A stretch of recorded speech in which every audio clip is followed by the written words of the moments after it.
স্থায়ীকরণ, ন্যূনতম মজুরি এবং অবসর ভাতা সহ একাধিক দাবি নিয়ে পুরুলিয়া জেলা শাসকের দফতরে বিক্ষোভ এবং ডেপুটেশন কর্মসূচি আইসিডিএস কর্মীদের। সিটুর জেলা কমিটির উদ্যোগে আয়োজিত এই কর্মসূচিতে প্রচুর সংখ্যক কর্মীরা অংশ নেন। আইসিডিএস কর্মীদের দাবি 2025 সালের ফেব্রুয়ারি মাসের আগেই তাদের বরাদ্দ অর্থ বাড়াতে হবে। শিশুদের পুষ্টি বজায় রাখতে আইসিডিএস কেন্দ্রে রান্না করা গরম খাবার সরবরাহ করার ব্যবস্থাও নিশ্চিত করতে হবে।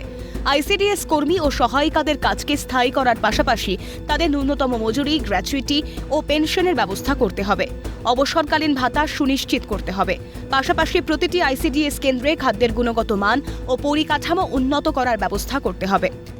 বড় দাবি হচ্ছে বেতন বাড়াতে হবে প্রথমত, দ্বিতীয়ত হচ্ছে আমরা খাদ্যের যে গুণগত মান সেটা বৃদ্ধি করতে হবে, আর আমাদের বেতনের সাথে ডিম সবজি বিলের পয়সা দিতে হবে, কারণ আমরা খুব অল্প টাকা বেতন পাই, তার মধ্যে তো আমরা দোকানে পয়সা দিতে পারি না। থেকে বড় ব্যাপার আমাদেরকে স্থায়ীকরণটা করতে হবে। প্রথমত আমাদের স্থায়ীকরণ করতে হবে, তারপর আমাদের যে বাজার দর অনুযায়ী ডিম সবজি জ্বালানির বিল সেটা আমরা পাচ্ছি না, আমাদের অনেকটাই কম দিচ্ছে, সেই জন্য আমাদের সেন্টারে গিয়ে আমরা অনেক সম্মুখীন হয়ে পড়ছি।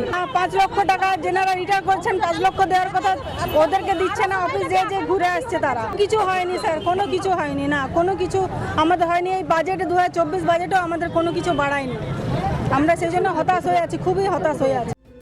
দাবি দাওয়া না মিটলে বৃহত্তর আন্দোলনের ডাকও দেন তারা। যে আমাদের স্থায়ীকরণ 1 নম্বরে আছে, 2 নম্বর হচ্ছে যে আমাদের নয়া শিক্ষানীতিকে আমরা মেনে নেব না। পোষণে কাজ করানো হচ্ছে, ফোন অবশ্যই দিতে হবে, বাজার দর অনুযায়ী ডিম সবজি জ্বালানির দাম দিতে হবে এবং অনারিয়াম আমাদের সঠিক সময় মাসের প্রথমে দিতে হবে। আমরা বৃহত্তর আন্দোলনে আমরা যাব। আমাদের দীর্ঘক্ষণ আন্দোলন চালানোর পর জেলা শাসকের দফতরে ডেপুটেশন জমা দেন আন্দোলনকারীরা। আদৌ কি মিটবে দাবি দেওয়া? সেদিকেই তাকিয়ে সকলে। দীপক রামের রিপোর্ট, ক্যালকাটা নিউজ।